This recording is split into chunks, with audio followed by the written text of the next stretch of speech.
Bless e te whānau, and welcome back to the Planting Seeds podcast.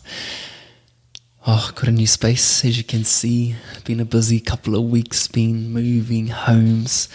We moved out of our first rental last week, and it was a space where there was just memories created, first steps, many firsts, and can't get much bigger than raising our child for the first year and a half of his life there. But moving, what a mission it can be. And it's such a hassle, but one thing was that it's quite amazing to see how much stuff you accumulate over the time you're in a whare. So that was like mind-boggling, but it was a good chance to clear out and declutter.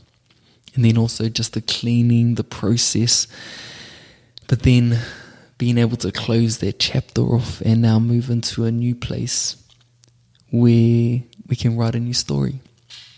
And where we are in particular is like a place that I've really wanted to be in for the last couple of years, where there's been a lot of intention. Me and Pāpā would go for drives down this area and look around, and I would always talk to her about it, and I'll talk to other people around, man, that's a place where I want to end up and raise my whānau. So to be here, it's just unreal. And so a big mihi to our friends who have opened up their doors for us to be able to come in and create a life here in this chapter. And so feeling good in a new space. Still got to set up the garage as like a studio / office, but this will do for now, because I'm going to get back into the newsletter series and getting back into content and offering value in this way. And I've been still enjoying it. And this newsletter in particular is going to be around being a pāpā. And as I was writing it, I was pulling on like a lot of heartstrings because of just how much my son means to me and what this journey has been for us as a whānau. So I'm just going to get into it. And I've got to read it off my phone because my laptop has to get fixed. So hopefully there's nothing too wrong with it. But anyway, let me get into it.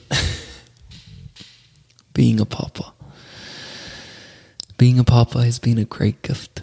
The depth of love and joy my son has brought into my life is out of this world, and I'm often lost for words when I try to process how much he means to me. There have been special moments and also testing times, but what I've come to realize is that my responsibility as a father is to model attributes that will support my boy's development.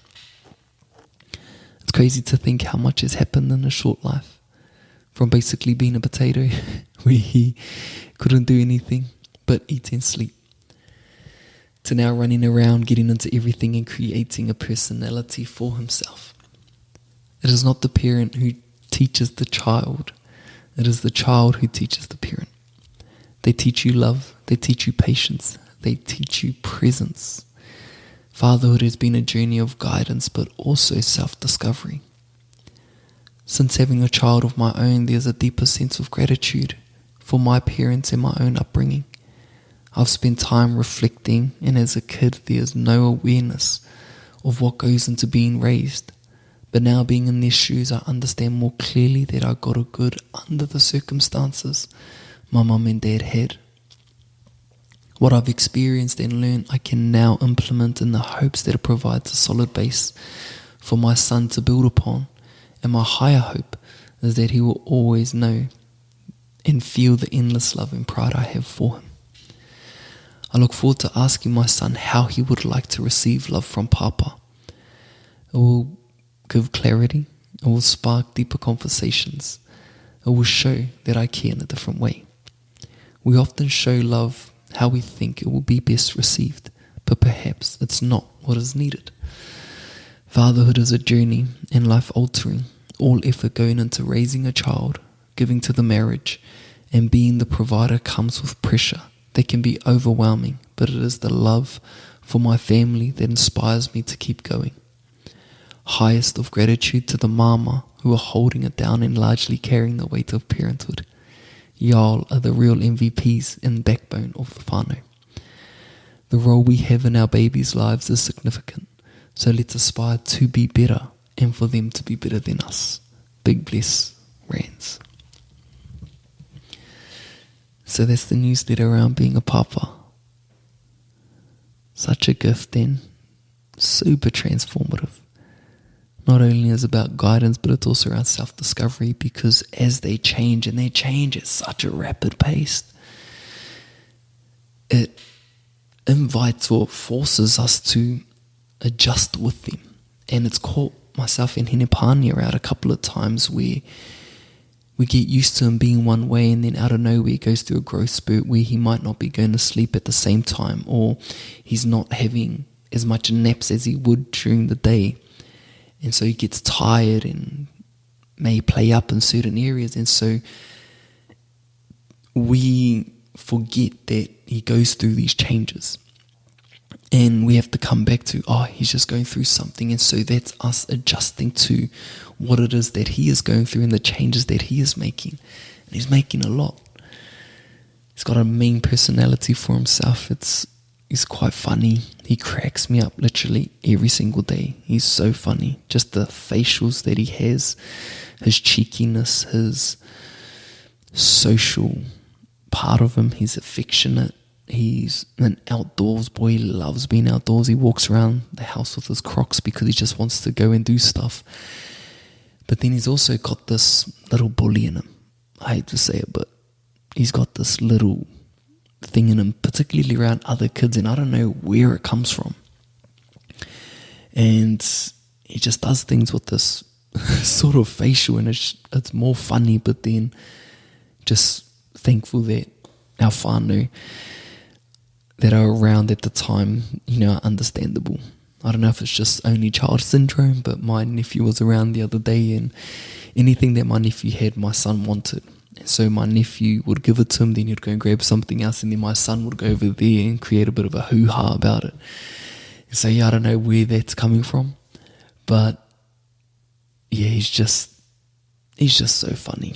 And a couple of months ago, I noticed this shift in myself where I felt way more connected to him, like even more so than I did before. It was just quite overwhelming, and it just was there all of a sudden, where I just wanted to always be around him. Like my love was just oozing out. Even Hinepania noticed it, and I ended up talking to one of my friends about it, and he said like, nah Dub, that's something that happened to me with his son. And so must be just like a thing that fathers go through, because I thought about it even more after he said that, and thinking about how much the baby is around the mother in their first stages of their lives, and understandably so. But there must have been a point where I started to feel his love more, and maybe he started to receive mine more. Maybe that was it. And then even these last couple of days, he's just been my little tail, and it's just been nice to, I guess, feel into that, where it's like, yo, it's my turn. But yeah, it's such a gift. And also the sense of responsibility that I feel, and the weight and the space that occupies my mind and my life around these three pillars, around being a good father, being a supportive husband, and then being a provider for my whānau. And I can sometimes just feel super overwhelmed with the responsibility of those three pillars. And if I feel like I'm failing at one, it really gets to me, where I feel like I'm not good enough, I'm not doing enough. All of those kinds of things tend to come in until I'm able to communicate, until I'm able to shake it and move past it. And I just got to give it down to my amazing wife, who's just so amazing at being a mama, at being a wife, and how much she goes through to be the best that she can for our child, because that takes up all of her space. And she looks after baby, looks after me, and then if there's anything left, she looks after her. And so it's such a transition when you welcome a child into your life. The changes that unfold and the reconnection that needs to happen in the relationship. But I'm going to save this for another newsletter around parenting, but then also being in a marriage, because we've had to relearn how to be in a relationship and be in a marriage. And so going through those things, but then knowing that our family is the centerpiece for everything. It's what gets me up in the morning. It's what enables me to carry the maunga of the responsibility. And there's something just within me where it's like, bro, I carry this mauna and I'm not giving myself an option to fail. Straight up. And that's just what's awakening, I suppose, the sense of more from me, where I'm sharing more, where I'm growing more because of my desire to honor those 3 pillars of my life, because that's what matters most to me, and that drives a lot of my mahi and the changes that I go through. And so that's the newsletter around being a pāpā. My son is the actual man. He's super funny. We're in a new season. We're writing a new story, starting a new chapter at this point in time in our lives. And there's a lot of things to be grateful for, a lot of good things happening, but then right next to it, there's a lot of challenges. And so for me, it's about leveraging the blessings while I work through the challenges. To the pāpā out there, big mihi to you, a lot of aroha to you. I hope you resonate with this kōrero in some way. And then to the mom out there, keep being the backbone and share this. Share this with the pāpā if you think it might help. See you next week for another newsletter. And as always, this episode is brought to you by Clothing, who's planting seeds at the checkout when you shop with them. Mauri ora.